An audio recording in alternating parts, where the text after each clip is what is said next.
Hello and welcome to another installment of CR Wrestling Commentary. I'm your host, Cedric Kennedy, and today I'll be giving my thoughts on Dave Meltzer. Dave Meltzer. So, not gonna lie, muted it just to cough. I got the mask on, but it's fresh on. Trying to collect my thoughts here. Oh my goodness, you ever cough so hard your armpits itch? What in the world? All right. So these are my thoughts on Dave Meltzer, and I'm not doing a deep dive or anything. This is just my point of view from my young age to now and things that I noticed in professional wrestling. And professional wrestling is still out there. NWA has gotten started again, a 33-minute episode. I think it's called Shockwave. I think that's what it's called.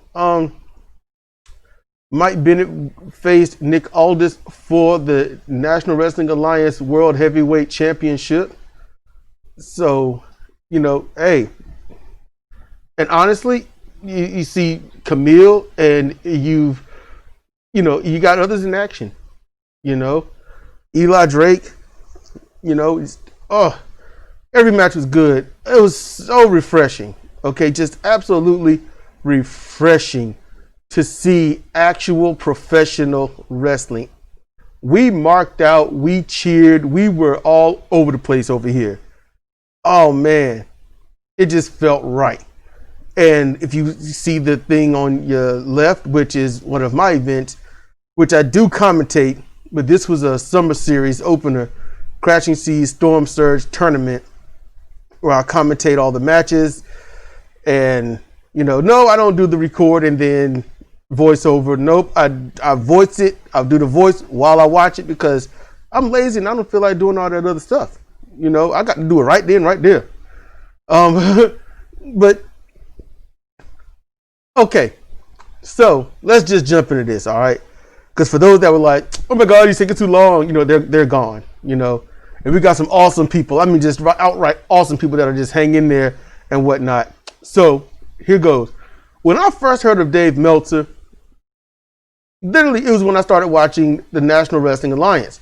It was at my grandmother's house, Channel 5. Well, the number 12 on the dial at the time. Sometimes you had to just turn the dial and see what was going to be on. But usually 12 o'clock, midnight, NWA wrestling. That's where, I got my dose of Sting and Flair, Road Warriors, Rock and Roll Express, Midnight Express. Not the originals, I don't think. But see, I've been seeing glimpses of wrestling even way before then. So even on those programs, they would talk about Pro Wrestling Illustrated. They would talk about the Meltzer Report. The Meltzer Report. It was always something about that. But they spoke about it like they didn't like it. They would say, if you like that sort of thing, stuff like that. But at that very young age, I was sort of neither here nor there with anything with that. It was just, they're talking about something. I don't really care about that. I like to see what I see in the ring because I was still intrigued. I was still new to seeing it directly instead of pieces and glimpses, at an even younger age. I get to see this, and then going to the mall on the rare occasions that I would with mom, and even rarer with mom and dad, I would see Pro Wrestling Illustrated. I would see Sports Illustrated. And I'm like, okay. And then it was like the Meltzer Report. Dave Meltzer's top 5, Dave Meltzer's top 500, Dave Meltzer's top 100. And I'm just like, okay, why is it called Sports Illustrated and not Dave Meltzer's magazine or Dave Meltzer's book? So this persisted for quite some time. And as I became more cognitive of things that I would hear and or read, Dave Meltzer became even stronger. It was Dave Meltzer's star rating And everyone wanted to know, what did he rate this match? Was it a 5-star match? Was it a 2-star match? Yada, yada, yada. And people that got a 1-star match, at little points, you could hear them raging about it. I didn't understand what was going on. You know, they just be mad. And this ain't like how it is today, where everybody's on the internet gabbing. This was no internet. This was still at the time of, you know, yeah, this was around when they just still got into the 90-minute cassette tape. You know, it's like, well, you know, this is going to be no more than a 15 and 20-minute cassette. No, we're maxed out at 90. We give you 90. Then you got those rare 110 cassette tapes.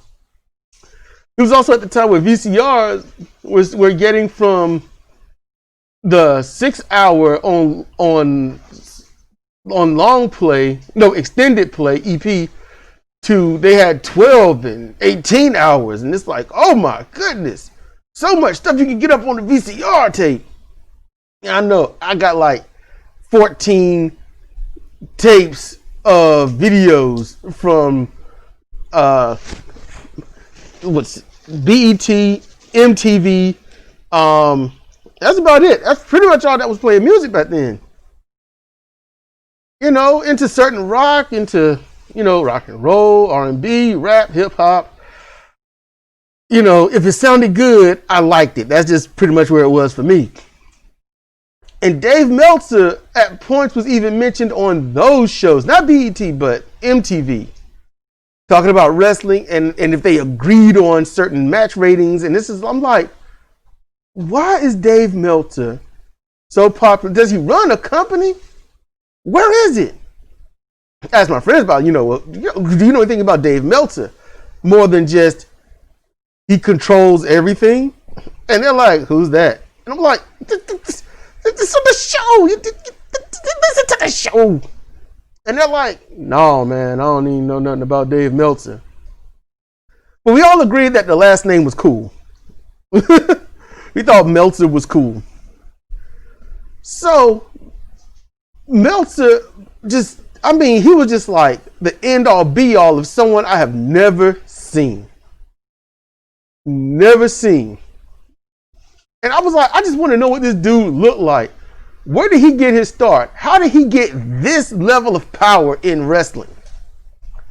Where people in main events seem to, what was stated anyway, was that these people in their main event matches would do their best to perform at a high level to get those 5-star ratings to impress Dave Meltzer.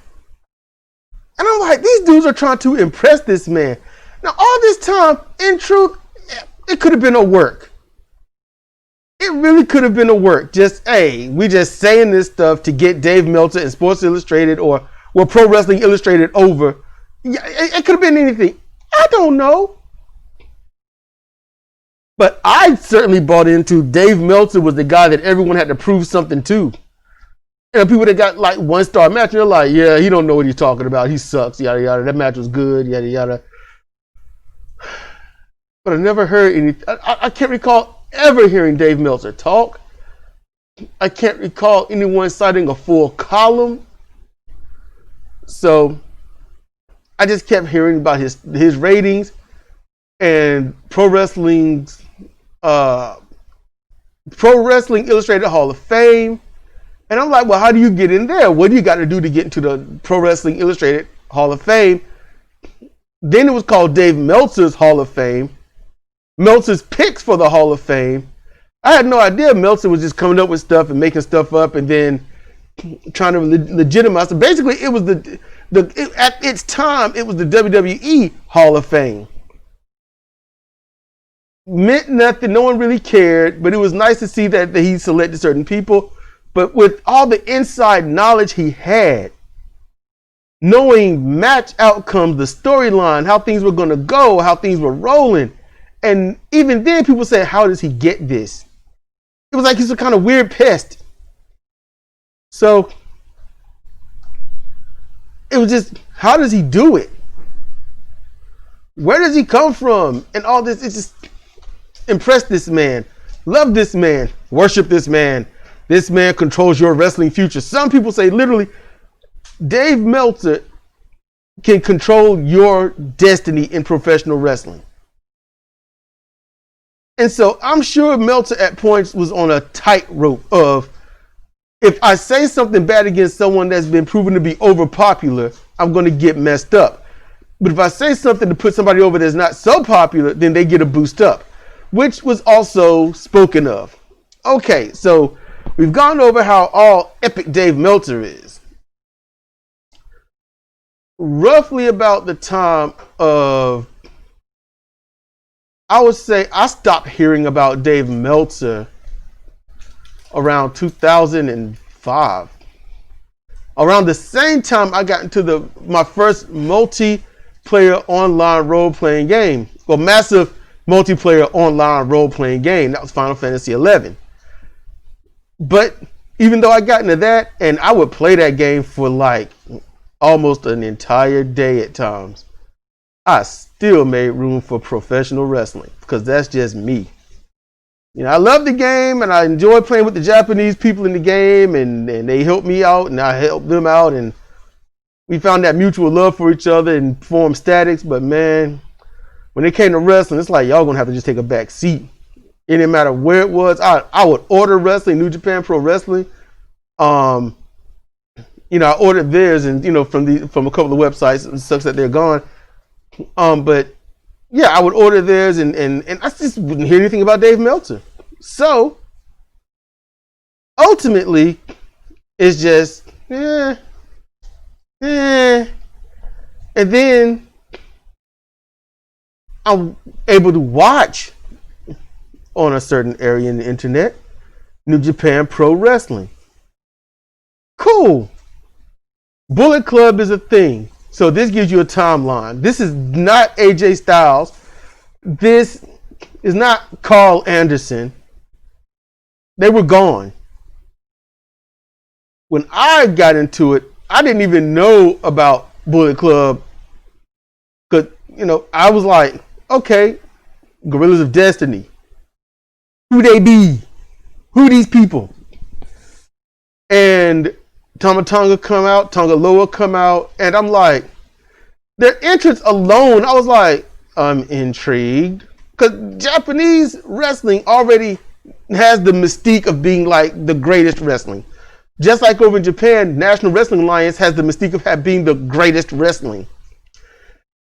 And in parts of Japan, WWE is like the milestone, that gold standard of wrestling, which is just weird. Why? Because NWA faded out. Thank you, Vince McMahon. Jerk. So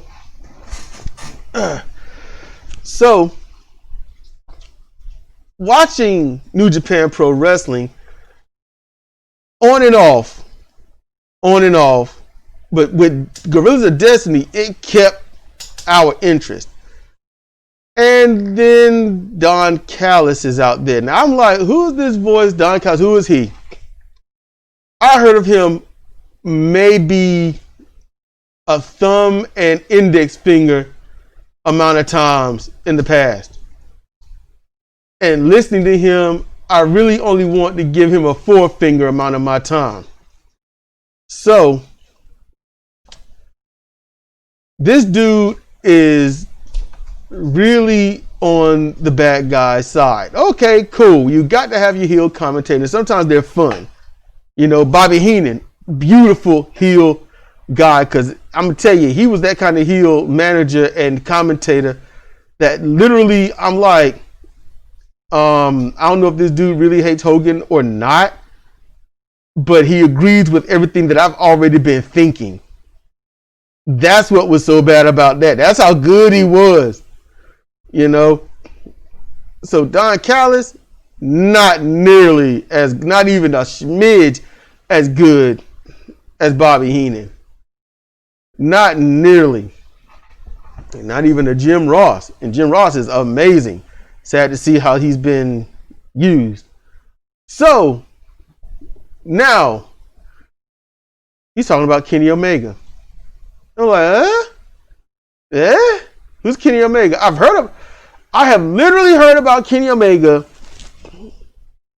on and off An independent Goliath was Kenny Omega. I had heard about Kenny Omega for a while, but only hearing about him. No one talked about his moves. They talked about him being the cleaner. They talked about him being like the Chrome Warrior, some would call him. I heard about this crap. This is stuff on the internet. I'm just looking up New Japan Pro Wrestling, so you know, back in the day before we were able to see it consistently where we see it. You know, this is, good grief, 2008. Omega, when I looked him up before starting this, he debuted 2000. But the independent scene was the only scene because the territories got annihilated. Thank you, Vince McMahon, you dick. And Kenny Omega made the rounds on the independent circuit. And his style caters heavily to those that just have that goldfish mindset. They don't want the match to start off locking up. They don't want the match to start. No, they want to start off hot, heavy, fast-paced action. Get it done. Get in there. Do something that wows the crowd and then do it repeatedly. You know, kind of like when you do something funny in front of your kid and your kid wants you to do it again and again and again and again. Your kids start playing and you want to, like, okay, look, can we just chill? Your kid's like, no, we're going to play. We're going to play. And you're like, can we just chill? No, it's time to play. Keep playing. That's what he caters to. And so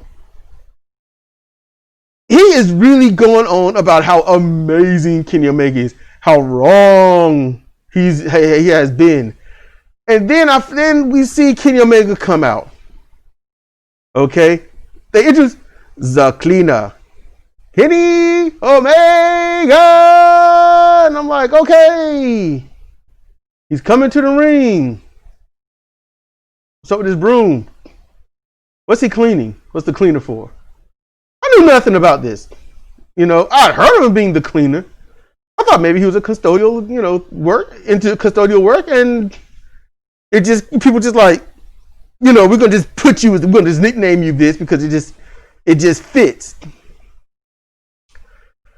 Oh my goodness. So he gets in the ring and it's New Japan. So in New Japan Pro Wrestling, you are usually going to lock up. You just got to. Which he does. And I'm watching him and I'm like, I understand that wrestling, you got to keep the action going. But he would put on side headlocks briefly and do this weird shaking thing. Kind of like Ultimate Warrior at the ropes, but if you kind of like reduce how high his hands can go, it turns to like a vibration. And he's doing this weird stutter step while he's doing it. And I remember we're watching and we're just observing him for the first time. And I was like, this dude, like he's got wrestling Tourette's. That's the first thing I said. Cedra fell out laughing. And I'm like, okay. And we're watching him. And then she says, his lips are turning blue. I was like, what? His lips are turning blue. What do you mean his lips are turning blue? I'm trying to see it. I can't see it. I'm trying. And then at a glance, I was like, oh crap, they are a hue of blue. That's when the blood leaves that part of the body. Your lips turn first pale, then blue. I've got some bad blood circulation, and I know that. My fingertips, they're like a reddish burgundy purple thing. You can see all those shades in my fingertips, even my thumbs. I can imagine what he's doing. So he is running. I mean, he does the whole thing for a few moments, and then it's like 1,000 miles a minute. And then I keep seeing his matches. And his matches are all the same. It's the very thing that turned me off to Tanahashi Hiroshi in his prime. Every time you see the match, it goes the exact same damn way. So you got Kenny Omega with his blue lips, running 1,000 miles an hour, having the same match with anyone, and Don Callis with shit mouth because he's licking that ass all night. Now, at that moment, still haven't heard anything about Dave Meltzer. But Don Callis would talk about, at points, Dave Meltzer's favorite wrestler. And I'm like, I literally, for a moment, because it'd been so long, I was like, who? I was like, Dave Meltzer, that sounds familiar. And then he talked about being the elite. He started talking about that in Bullet Club when they got him in finally.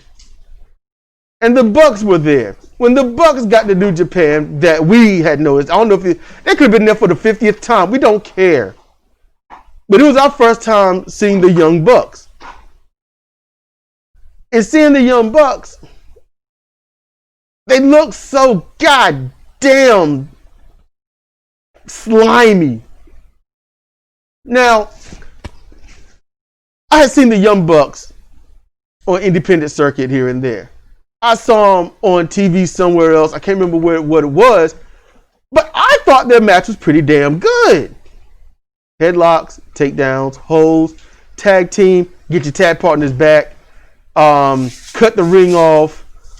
You know, yeah, even faces, cut the ring off. That's just tag team basics. It ain't that cut the ring off. It's why and how. And they had good matches. The thing is, I noticed with their matches that they did the same things over and over and over. And when it comes to professional wrestling, when you are in your prime, you don't do the same things over and over and over. You diversify what you do and what you can do and you limit what you show the fans on a daily basis because you don't want to give everything. I mean, that's like getting a significant other and being like, hey, who are you? Oh, I'm this person. Hey, we got things in common. Yeah, we've met each other. We're pretty cool. Also, you want to go on the first date? Sure. Before that, I'm going to strip down naked. How you like this? Like, what in the world? Oh, yeah, I done showed you everything. How you like it, baby? Damn. Might like it, might not like it, but you see everything. Be like, get your clothes on. You're trying to, what the world? Trying to leave. Because you done shown her everything. There's nothing left to do. It's gone. It's over. They did that every single night. New Japan Pro Wrestling. We're juniors. We're, the best junior tag team champions. Yada, okay. And they look like juniors because they are juniors. 225 pounds and under. 220 pounds and under in New Japan, you're a junior. 221 pounds and over, you're a heavyweight. Okay. And this is important. This part's important too. So, they're there. And they're having the same matches over and over. Kenny Omega having the same matches over and over. And Don Callis eating their asses out over and over. They're the elite in wrestling. They're the elite. They're the elite. And then they're like, yeah, we are the elite. It's like, okay. Now, I'm going to skip all the other stuff about Bullet Club over. I think I've done a commentary on that. And certain things I've already said like 3 times as it is. So, now, suddenly, the Young Bucks, they come out and they're doing 6-man tag matches with Omega here and there. And they say, we're going to debut our new move. It's called the Meltzer Driver. And I was like, what? Yeah, it's the Meltzer Driver. And I'm like, what? I'm like, something ain't right. Why are y'all trying to get the favor of Dave Meltzer? And I recall Kenny Omega talking about how Dave Meltzer loves him. Don Callis first spoke about how Dave Meltzer loves Omega. But no one could get any word on if Dave Meltzer actually gave a shit about any one of them. And going on how they perform in the ring, to everything that I had seen about Dave Meltzer, now listen, I should have said this in the beginning, but I'm gonna say it now. Hopefully y'all are still with me. Wikipedia on their website on individual wrestlers. Not only would it go through the history of the wrestler, the most important parts in that company. You have their height, weight, build, where they're from, where they're billed from. Bill means professional information, not actual information. Even if it lines up with actual information, it's based on the professional information. Those they at the bottom would also say their championships and accolades. Accolades being any 5-star matches. Nothing less. 5-star match. The only thing that was higher than a 5-star match was earning that rare title of Match of the Year. You didn't have to put 5-star next to it. It was immediately a 5-star match. And once it got Match of the Year, that became the standard type of match, which Dave Meltzer was good for noting. And every time I looked one up, good grief, yes. And I saw those matches. I studied some of those matches, I was still at the time trying to figure out pro wrestling. I knew that it was what people call fake. I'd rather call it a work. But yeah, at the time I was like, okay, I know it's fake, but it's not fake like that. Yeah, it's a different story. So I took notice how Dave Meltzer, one of the highest grossing number of 5-star matches, Dave Meltzer, my ass, was the one that's doing this, and certain other people did it too, yes. But it was Toyota Manami, or Manami Toyota to others in the U.S. if you're in the U.S. And she got a lot. I think she was the highest. Hokuto Akira, or Akira Hokuto, she got quite a few. Misaharu Misawa,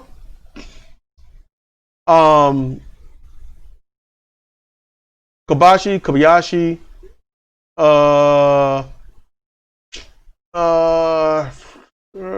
there's some others. Tiger Mask, Chris Benoit got a few. But 5-star matches weren't thrown out like candy. Oh no, but with so many promotions, so many wrestlers, so many matches, and all these people judging them best that they can, and they end up being judged in Pro Wrestling Illustrated, that meant a lot. It got people over. It helped get people over. People from the United States would see this, like, who's this person? I want to see what they're all about, which is exactly what I was doing, but they weren't reading I never read Pro Wrestling Illustrated. Never. So, all of this mess going down, all these 5-star matches that I looked up, researched, and watched these matches, good grief. It was a quality. It was a quality, not quantity. It wasn't about the time limit. It wasn't about how many moves someone did. And me, I was still trying to figure out. This is me in hindsight. Back then, it was what makes a 5-star match. And I listened to some of these other wrestlers that you had a 5-star match. And, when you have a 5-star match, you don't really think about what you're doing. You just go out there and you're just trying to win, yada, yada. So they're still working it. But they're also saying, hey, you got to go a distance. You got to put your all into it. You can't leave anything out there. It's for a title. You can't just put your all into some rinky-dink match. You do what you can, but if you get caught, you get caught. When it comes to your main match, you can't allow yourself to get caught. You might not get this chance again. So it was working it, but it made sense. Okay. Young Bucks had a match, New Japan Pro Wrestling, and it was, I can't remember who the fuck it was. That's just it. The Young Bucks did face against many tag teams, but there weren't any traditional tag teams in New Japan. New Japan is good for just throwing shit together. And that's what they would do, just throw shit together. The Bucks would have a thing. Okay. Mainly it's usually Taguchi's group, or it would be Yoshinobu Kanemaru and Tai Chi,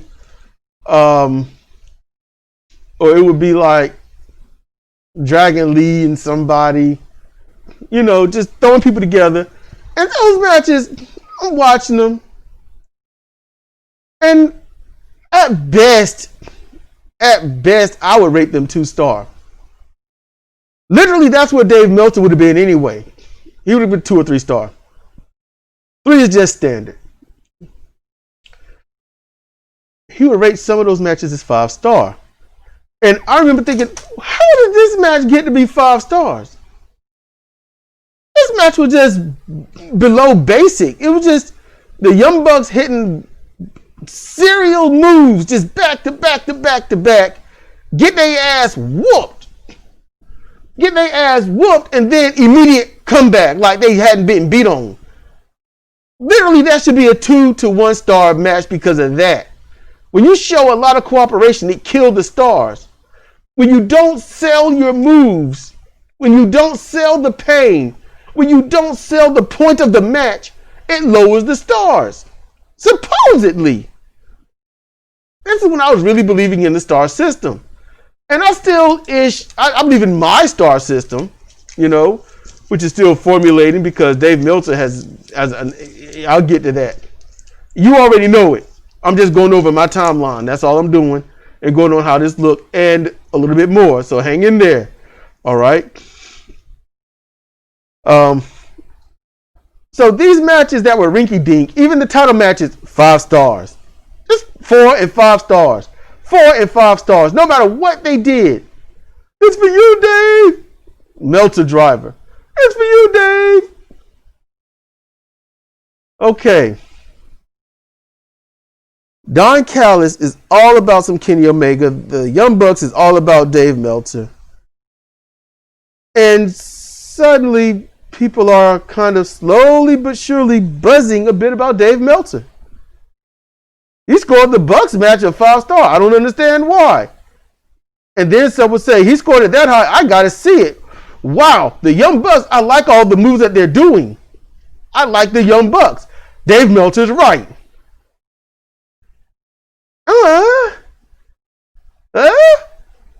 Something ain't right. Because this ain't what Dave Meltzer has been about all this time. Something ain't right. Dave Meltzer would normally have thrown this under the bus and then made sure a little Volkswagen ran over it. I don't understand this. So then Kenny Omega and Okada Kazuchika have their match. Which I'm kind of like, I watched that first match. And I'm gonna be okay. Look, let's just be real. I'm gonna keep it real. Y'all ain't gonna like this. We dozed at about 5 minutes into this match.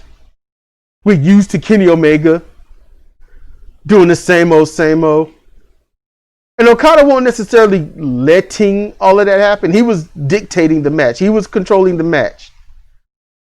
But the first one was an Okada/Omega match in terms of whose style gets to be dominant. It was 50-50. Oh my goodness. We were bored. We were bored with Okada. We were bored with Omega. Don Callis wouldn't shut the fuck up about Omega. He never would. So we fought hard to not watch. I mean, we didn't want to watch it. We were fighting hard. It was like, we don't want to watch this. We don't want to watch this. We're bored. You know, we're bored.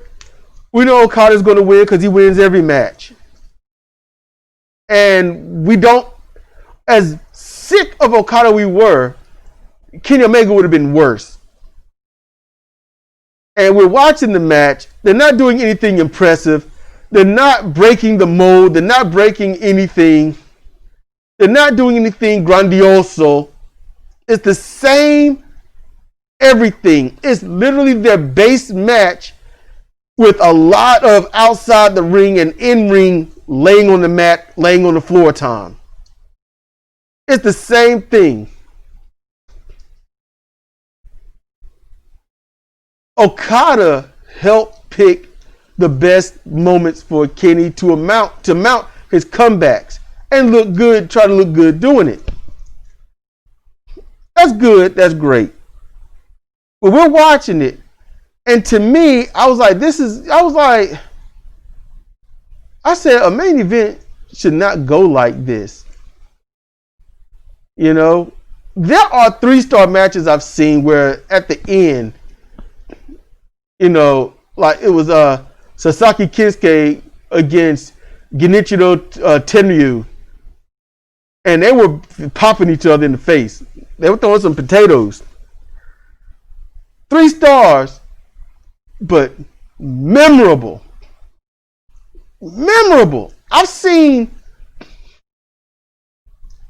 1 and 2-star matches with Toru Yano. Memorable. You know, Kenny Omega and Okada Kazuchika, I don't fully remember that match. All I can say is test it. You know, they start off, you know, with the pro wrestling, and then at about a minute or so, you know, somebody's running and drop kicking, knocking someone out the ring. Kenny Omega's gonna fly. He might not get it, or he do get it, and then they on the floor for a little bit, get up, fight outside the ring a little bit, get back in, yada yada yada. Do it again at some point, maybe another 3 or 4 minutes. Bunch of knees, drop kicks by Okada. Okada goes to his repertoire. He tries to get the pin. Kenny kicks out. They rest. Okada tries to get one move in. Kenny counters. Kenny with his knees. Kenny with his suplexes. The few that he do. Woo, had to belch. Had to stop for that one. Couldn't get to the mute button. And then back and forth. Okada gets his lariat at the time. Well, his clothesline. His really weak clothesline. Keeps wrist control because that wrist control is so important. And, you know, Kenny fights out. Everyone's amazed. Okada finally gets it. Kenny loses, you know. Or no, that one went to a draw, I think, or some shit. I don't know. That's how important it was to me. And, you know, that got initially, that was given a 5-star rating. Dave Meltzer gave that a 5-star rating. And then in less than a week, it went up to 6. To possibly 6.5.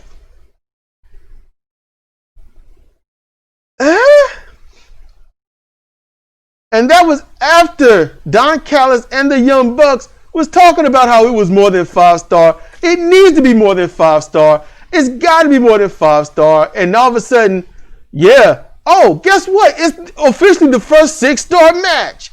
Maybe 6.5-star match. Because of the Bucks and Don Callis saying so. See, what I didn't know I was watching was the formation of someone that was the man to get all this accolade and get and almost control certain careers, to someone that had became obscure in the background. and then got revitalized. Because if you want credibility, if you want that notoriety, you get the man to give it to you. Dave wants to be recognized again. There's nobody else doing anything. WWE became cookie cutter. New Japan Pro Wrestling trying to do certain WWE things became cookie cutter. So then, you got Ring of Honor that was trying to do something until they started trying to be like WWE and started screwing things up. There's nowhere to go to judge anything because everything is the same. And so you got the indie circuit coming to New Japan Pro Wrestling and turning all those matches into garbage matches. You can look back. I saw when it initially happened. After those matches, the opponent have the look on their face like, what the fuck was this? Every time. So, okay. Kenny is there. You got the Bullet Club thing that comes and all this. And Cody, yada, yada. He admits he was there as a plant because of all that crap with Vince McMahon and the Too Sweet and want to kill Bullet Club because they're also a threat to him. That's why Vince McMahon kept taking their leaders, because if you take the leader, the rest falls apart. But Vince didn't understand that. It's like, well, we took away the quote unquote leaders. They didn't realize that people, once they were gone, Tama Tonga was so out there. And so he sent, look, when it came to taking the leaders, he took the white people. He didn't take the glue. He didn't take Tama. If he took Tama, then you got something going because you would have really taken the glue. And that's not hindsight. I saw that on day one. I didn't get a chance to see AJ. I didn't get a chance to see Carl. I didn't. I saw Tama. If you took Tama, it would have taken the glue, then it would have fell apart. It would have had no direction. So now, after all this is going, you start to understand, if you followed along with me, and even if you was kind of seeing this stuff, you see Bullet Club split because Cody come there and he's like, yeah, my stuff. Now you got him warring with Kenny. You got Don Callis eating more ass. You got Cody ultimately admitting that, yeah, he was sent there to jack up Bullet Club and take the steam away from Tama and all that. People, and what did that do? That made everyone rail behind the Tongans. Because I thought that they were primarily New Japan, And then time goes by. That come and go. The firing squad got rid of people. And then you've got Omega and Okada 2. 2 out of 3 falls. And, International World Grand Prix Heavyweight Championship on the line. Let's do this. Same as the first match on the first fall. Same as the match on the next fall. Same as the first match on the third. Kenny blue in the motherfucker. Lips blue. Face was blue on this one. Okada looking more like, I'm tired. Kenny wins. And what happens? What happens? 7-star match. Maybe even 8. Oh my goodness. So, now you got the official 7-star match. It outdid the first. Now, that's coming from a child's perspective. That's what Dave did. Because when it came to matches, you score them a maximum of 5. And this Dave star rating, him and Cornette came up with that. He can do what he wants. You know? But you see a match and you're like, oh, the next one's got to outdo it. You know, they do it again, they got to outdo the last one. Not really. They just got to do something different. But if they don't outdo it, then how is it going to be good? See, that's the child mind right there. That's not a wrestling fan. That's just somebody that just wants to see something better than the last. You know, he had 1 scoop of ice cream. This time he'll have 2. Oh no, he did 3. Oh my goodness. He did 4. He's a legend. No one's done 4 scoops. No one. What? The 5 scoop? The 5 scoop? 5 scoops! Oh. Y'all thought that was a hyperbole? No, that's real. That's real. You can go look that up on YouTube and do some history. Get his book of world records, how many scoops of ice cream and all this other stuff from way back in the day and stuff. Yeah, the number of scoops, if you were awesome or not. So you get this, and now you got the elite. The elite. You've got them. Kenny, Cody, Matt, Nick Jackson. The elite. They keep calling themselves that. The elite. They are the elite. New Japan gets sick of their shit. Bullet Club got sick of their shit. WWE got rid of Cody. Cody was like, I left. Cody can't get his name back.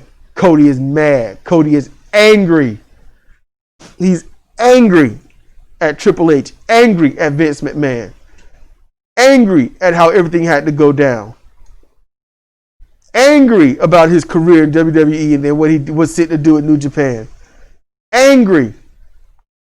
Ultimately, they find some stupid ass sap and they get a hold and make All Elite Wrestling. The Elite makes All Elite Wrestling. So you know what that meant for someone like me? Someone that could just almost see a wrestling storyline unfold because WWE kept doing the same shit. And every single one of these guys are WWE mindset, garbage wrestling mindset. That's it. You know they're going to be the top of their class. They're going to be the ones that's in charge. They're going to win all the titles. That's what they did. You know? And it stays that way. Dave Meltzer puts them over. They put over Dave Meltzer. Dave Meltzer, they used Dave Meltzer to get themselves over in New Japan and on the indie circuit. They used New Japan because New Japan is that end-all be-all to a lot of people here in America. They didn't go to Pro Wrestling Nova, All Japan, or anything like that. No, they went to New Japan. That is Japan's WWE. You know, if you want to do some kind of comparison. Cookie cutter, same old, that's New Japan. So that's how they got over. They used Dave, and Dave used them to become relevant again. And just as All Elite Wrestling getting started, I was like, Jim Cornette is going to hate this just as much as I am.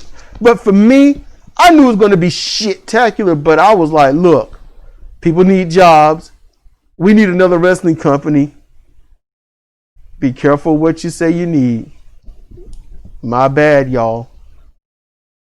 Because it got started, I watched, and I was like, something ain't right with this shit.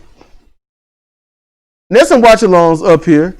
I got a few watch-alongs still up here of All Elite Wrestling. And I was happy. I'm gonna go over that. But I'm gonna do a separate one on certain things. Notice the stuff I want to do for Patreon. This is what I was thinking about doing. But I'll do some of my embarrassing and enraged things about Southern Championship Wrestling, based in North Carolina, which was the only wrestling I could go to because it was the only wrestling around.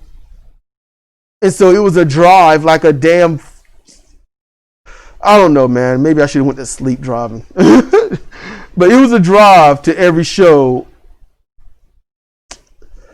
Whew. I'll probably do things like when I met Matt Hardy and embarrassed myself.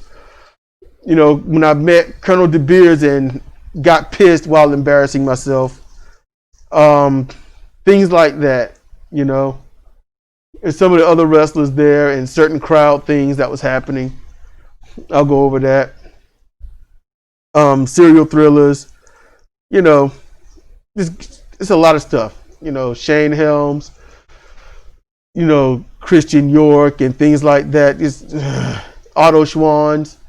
I will go over that. So to finish this up, let's do this. So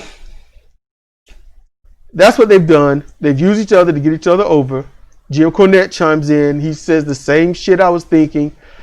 He's just exceedingly more detailed because he knows so much more than I will ever know. Because he did this for 40 years. He knows this stuff. He's chilled and hung and wrestled and fought and argued with the best, the legends, the icons, the most memorable names in history. And he compares this to that when this isn't that. I'm going to do another one on what AEW truly is. Maybe some can see it, maybe some can't. But he would just blister AEW. He kept trying to give him a chance. I got sick of it the first episode. I was like, ugh. But there's some hope, there's some promise. I'm like, it ain't gonna get no better. And that's a Martin Lawrence thing right there. Old school stand-up comedy show. Blah, blah, blah. I know words. So it ain't gonna get no better. Usually when you see something like it ain't gonna get no better, and it usually won't because they don't want it to. There's a reason for it. So I was getting tired of it. I was getting sick of it. I wasn't gonna watch anymore until they was like, let's do watch-alongs, and okay. So using Discord to talk and record on OBS Studio, doing a watch-along while one watched on TV, which was faster than my internet, which is slower than somebody else's internet. We were still doing it, still watching it, and they was asking my opinions, and I realized they were trolling. That's why that ended. Just like AEW needs to end. And they just didn't do anything. They didn't go anywhere. They're not going anywhere. And when people get smart, when they get tired of seeing the same old, they're going to be where TNA is. And they're trying to join with TNA and boost up TNA. It's not working out well. It's when you abandon the tools of the trade that help you get to where you are, to be where the fans tell you to be, you have doomed yourself. You can talk about making a lot of money, but you got to think about why. You're not drawing a massive house. You're just getting paid by some billionaire who is invested in so many things that his billions keep going up, so his son can keep paying you those millions. And if the father says, son, you are cut off, you know what's going to happen. Because you know what business is? Do you know what capitalism is? You cut your losses. You cut them. And AEW will be one of the first ones to do that. I promise you, Tony Khan will cut that shit loose. He will try to sell it to somebody. I hope they save up their money to keep running a show and bilking this guy.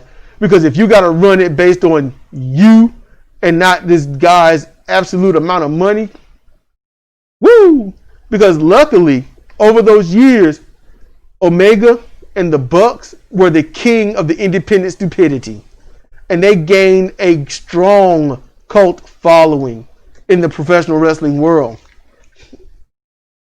And that following is here. And they're watching it. So, all in all, Dave Meltzer, the Elite, they're just using each other.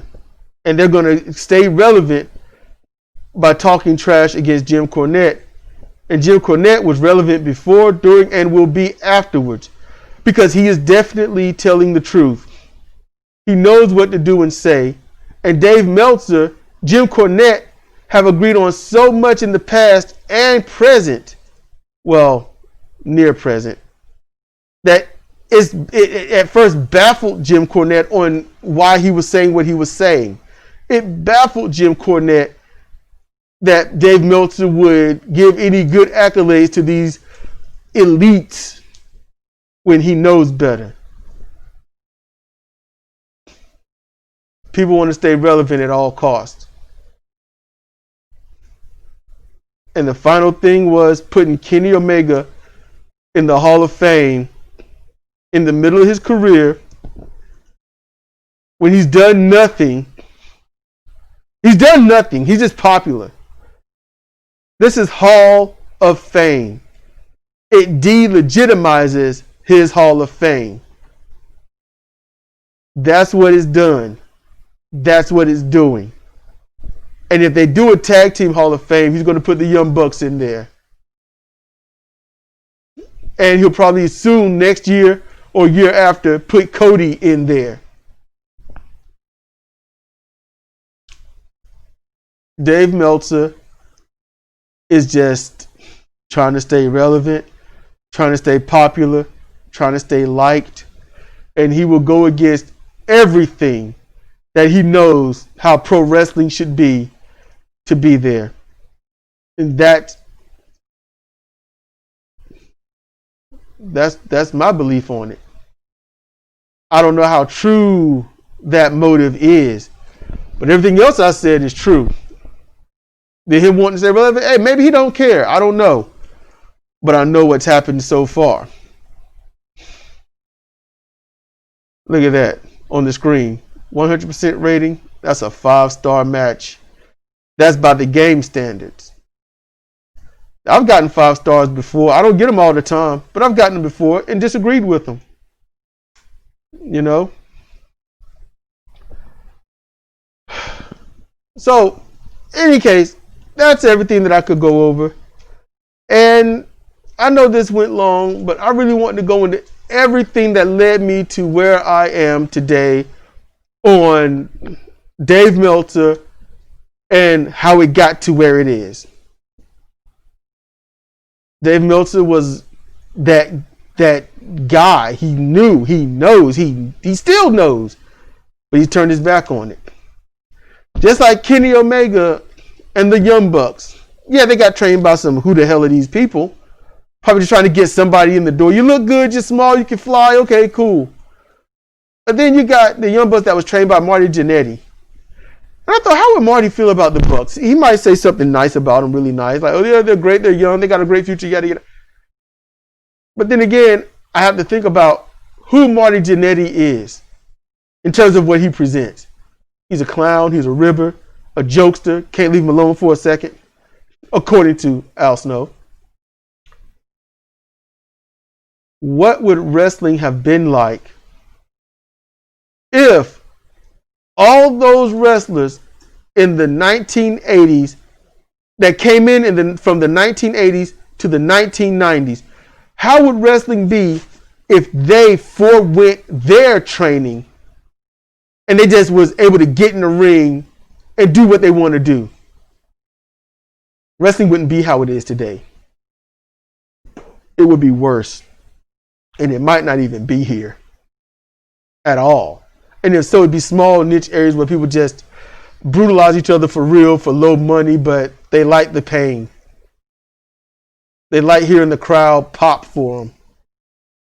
Or they think they do. So basically, all that garbage wrestling you're seeing, all that indie stuff you're seeing, wrestlers with no direction, with no one to say, hey, no, do it right. I mean, Kenny said himself he learned to wrestle by watching it, not being trained. And then he got, quote unquote, trained a little bit here and there by one or two others. I don't know what that training was in for, but it didn't help him. In any case, I think this is not a rib. I think that this is a shoot. And I think they're all using each other. And they know it. You can look at the Young Bucks and tell they don't give a shit about anyone. They probably don't even care about themselves until one of them get hurt. And they're like, oh no, now I actually care a little bit. If you watch their matches, matter of fact, do this. Go and watch their tag matches when Matt Jackson had a bad back. Watch those matches when Nick Jackson caught a bad ankle. I want you to watch them and see how much they care about each other during the match. See how much they actually help each other. See if they want to call the match. See if one wants to fight a whole lot longer without tagging the other one in. Or just saying, I'm going to fight it out and then just die in the ring because there's no way I can fight off two people consistently for the remainder of this. You know? See how much they care. Because I've watched the Steiner Brothers.